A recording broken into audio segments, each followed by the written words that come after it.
What do you think? Are parenting trends hurting our children? Good parenting requires moral training. I'm Nicholeen Peck, and I teach parenting, good relationships, and good communication all over the world through the lens of self-government. And in this video, we're going to be talking about how you can better morally train your children so that they can succeed.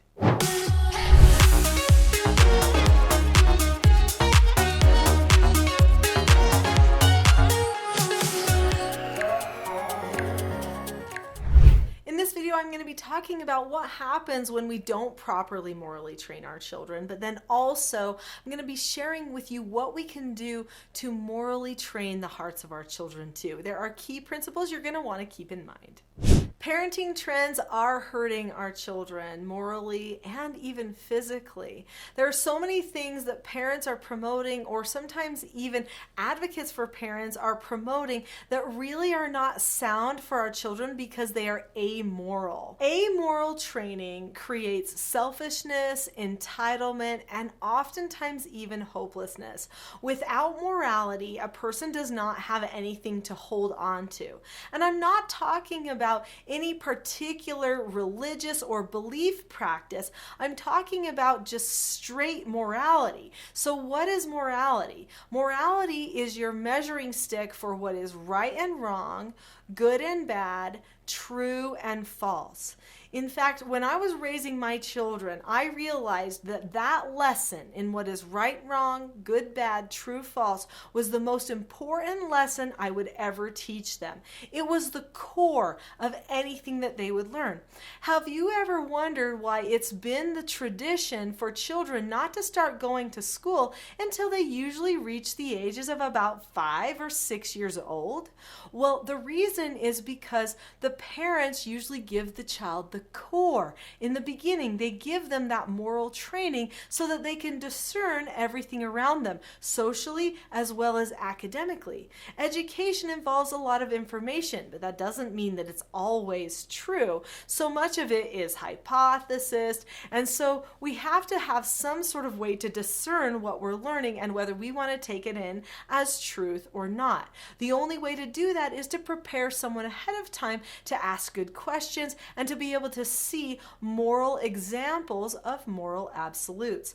I know talking about moral absolutes can be very unpopular for some people, but your children are craving it. They are looking for it. In fact, they are wondering, is that wrong? Is that wrong? Is that not safe? Is that... Mom, they put their toe in the street. Does that mean that they're in the road without, they want to know. Since they want to know, we need to give that to them. If developmentally they want to know and we do not do proper moral training, we turn them loose with the theories of the day, which are like, well, whatever anybody wants to do is okay. I mean, for them, If we give them that, that is a different morality. It is a watered down morality, meaning that there is no authority in it. When you are trying to decide if something is right and wrong, good and bad, true and false, you're actually honoring a greater authority than yourself. You don't make up what's right, good, and true. In fact, the word good comes from the Latin God, so it actually means godlike. If something is good, that means it's godlike. The root even suggests going back to the author of morality, or a higher authority than yourself. So you definitely have to keep that in mind as you're training your children, that there has to be an authority greater than them. Otherwise, the morality is just subjective. It's just moral relativism, and it's them becoming their own God. So do you want your child to become their own God, or do you want them to follow a God that will actually stay constant for them? Because individuals change all the time. Their wants change all the time, which means their theology is very shaky. We're going to move on to training the hearts of our children and how you can do that. But before we do, I'm interested in hearing from you. So in the comments below this video, how about you share with me and with some of the other people watching what you have seen as far as some of the moral struggles that maybe some of your children are facing, or some of the moral dilemmas that children seem like they're not prepared to face. And if you've noticed something that's beneficial, leave that there too.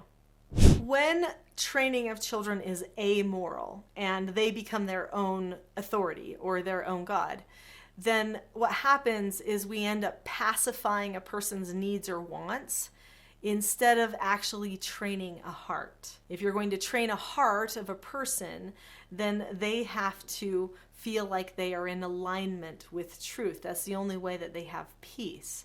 The word train, if you look it up in the Greek lexicon, means to strangle and inaugurate. Now, we're not going to be strangling our children. I definitely would not promote that. But what does it mean, strangle, in that Greek lexicon? It means to give boundaries to have restrictions. So if you're going to train the heart of a child, you have to teach them this is the law. This is the rule. This is the skill you need to use. And then we are going to hold you to it. If you fall outside of the law, we will gather you back in, right? We don't go outside of these parameters. That's what it means to strangle according to that definition. I think of a little tree. So where I live, it's very windy, and the trees can end up growing sideways. If someone does not put a little circle thing around them when they're little and around the trunk to hold them straight and tie them off against the wind. Those are the same types of things that we have to do as our children are growing up. Like little trees, we have to tie things off, pull them back in the way that they need to. That gives them the boundaries or the strangling that they need. What about inauguration? Inauguration means to give someone a preparation for a future thing, right? So if you're going to inaugurate a person, you're going to give them a vision of what lies in store for them, or who they are becoming, where they're headed, so what they will also need to become that person or to go in that direction. Well, there's some pretty self-evident truths about who everybody's becoming. We all grow the same. We grow from baby to child to adolescent to young adult to older adult to way older adult to aging adult, right? This is what every person does. And so we know that that's part of a person's path. So part of their inauguration is to prepare them for adulthood, to prepare them to be successful as adults. So if we're going to train a person's heart, we need to help them understand who they are and what their phase of life is, where they're headed, what they're going to need, and how to keep themselves on track as they go throughout this process. I'd like to share with you the formula that I created for my family to do their moral training. So number one, beginning of the day always started with something called canon. This was a time where we would do our devotion as a family. We would pray as a family. We would read scripture. We would also read other books, and we would memorize things out of those books that were inspiring, would help us have lessons or truths to live by.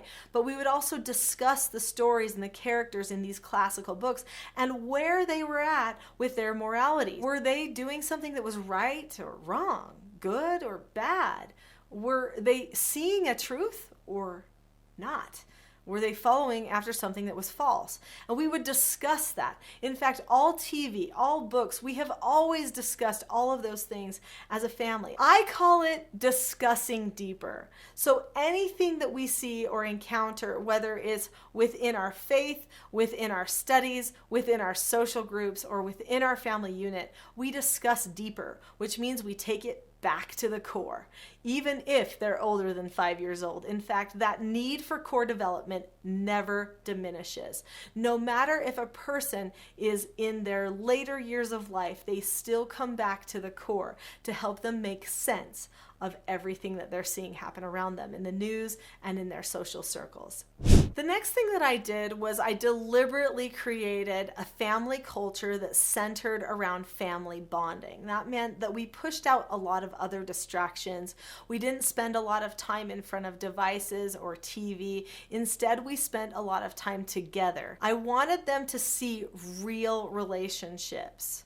And I wanted them to be able to discuss with real people all of the time so that they weren't just trapped in their own heads on a device or a machine. This proved to be very successful. Our relationships were really healthy. They still are to this day, even though all my children are grown. We talk all the time. They discuss important things with each other and with me. Our family culture is a culture of helping, supporting, openly talking, sharing opinions and ideas. Do we agree most of the time? Yeah, because we have the same core moral foundation, right? But do we sometimes disagree on a few things? Yeah, that can happen too. So when your family has this relationship development, though, it doesn't matter if you disagree. You still have this respect and good rapport with each other, even if you don't see eye to eye on every single thing. So relationship development, open communication, key. A must for creating a moral environment is calmness. If your family can calmly handle problems, if you can discuss the problems that your family is facing without losing control and emotionally dumping on each other or hurting each other, then your family culture becomes the example of morality. Self-government involves a person being able to be assertive, restraining some of those aggressive tendencies, and instead inserting assertive skills and good open communication with the family members instead. If that is the environment they were raised with, they will always be looking for other environments that support that same feeling of calmness and truth that existed in your family dynamic. I know calmness is easier said than done, and people oftentimes are missing tools or skills to help them with their calmness. I would like to give you a gift of some free calm tools. I have something called the Calm Parenting Toolkit on my website. And since you have watched this video today, I would like to give it to you for free. So if you go to the description below this video and click on the top link which says Teach Self-Gov/toolkit, something like that, that will take you to the Calm Parenting Toolkit for free. So click on that link now, get some of those skills happening, develop your calmness, overcome some of the things that are getting in the way by providing yourselves with the tools that you need to live according to your morals and principles. Click on the link to that course now. I'll see you there.